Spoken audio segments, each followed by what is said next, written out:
Olá, bem-vindos a mais um vídeo da disciplina de Laboratório de Programação. Nesse vídeo a gente vai mostrar na prática como compilar usando uma usando uma biblioteca externa, né?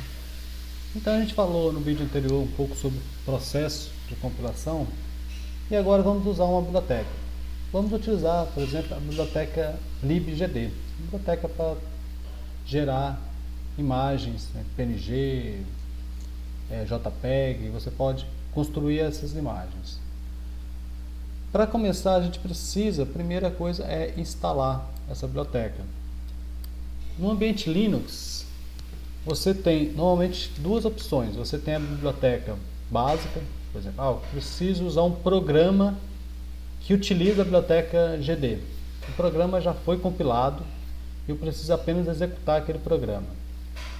Como muitas dessas bibliotecas, o processo de link edição é feito de forma dinâmica, ou seja, você precisa ter a biblioteca instalada. No mundo Windows, isso significa ter as DLLs. Então, provavelmente vocês já tiveram algum problema ao executar um programa e faltou uma DLL. Então, para executar programas que foram compilados com bibliotecas dinâmicas, a gente precisa de ter as bibliotecas instaladas no computador. Porém, no caso de vocês, não basta ter as bibliotecas. Vocês precisam ter também o cabeçalho. Vocês precisam daquele ponto .h, né, os arquivos .h. Então, a gente precisa não instalar apenas o libgd, mas instalar o libgd /dev. E esse formato, né, é comum a diversas outras bibliotecas. Então, normalmente você vai ter sempre que instalar alguma coisa _dev para poder ter a instalação. Aqui eu já instalei, demora um pouco esse processo, então ela já está instalada no meu computador.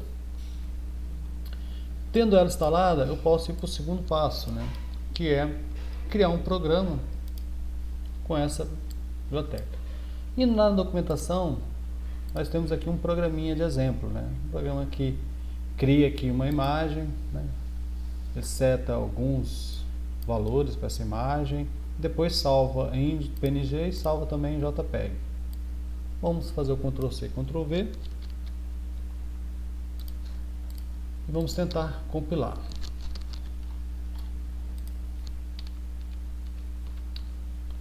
Opa!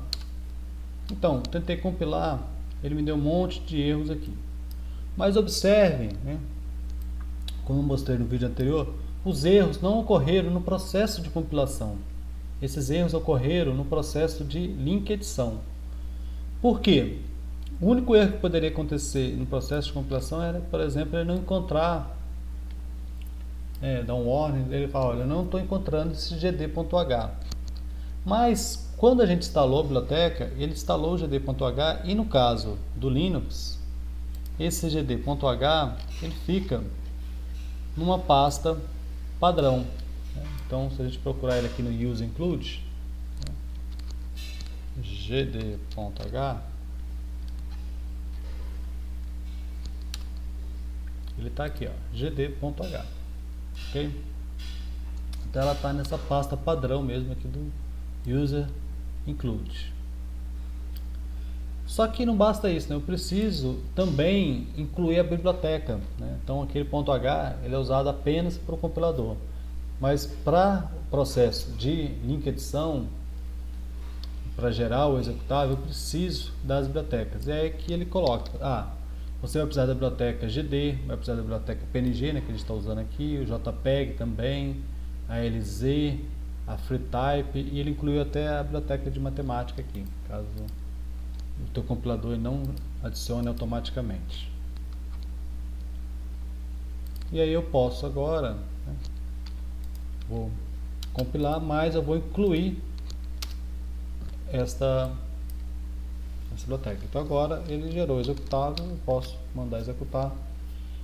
Olha, observe que ele já criou os arquivos aqui, teste JPEG, teste PNG. Então, provavelmente é a forma mais tranquila de vocês fazerem, né? Principalmente se vocês estiverem usando uma máquina virtual. Então é melhor vocês trabalharem realmente no terminal. A máquina virtual já consome muita memória, processamento ali. Mas se você tiver o Linux instalado, ou se você estiver usando o Windows, talvez você esteja usando o CodeBlocks. E usar o CodeBlocks vai ser o mesmo processo. Por exemplo, eu vou criar aqui um projeto. Ao criar o projeto, eu vou criar um projeto console application e em C. Exemplo. E aí finalizar. E aí eu vou.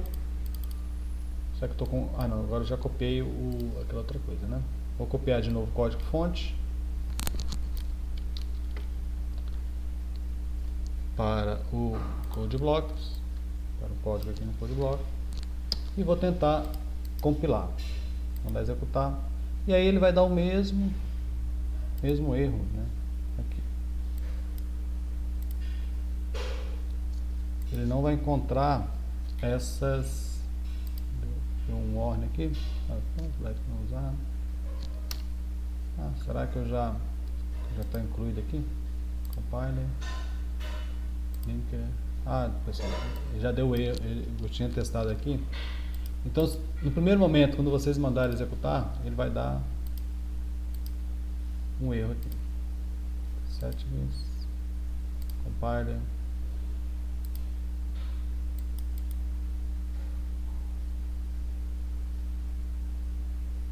Using the RAM.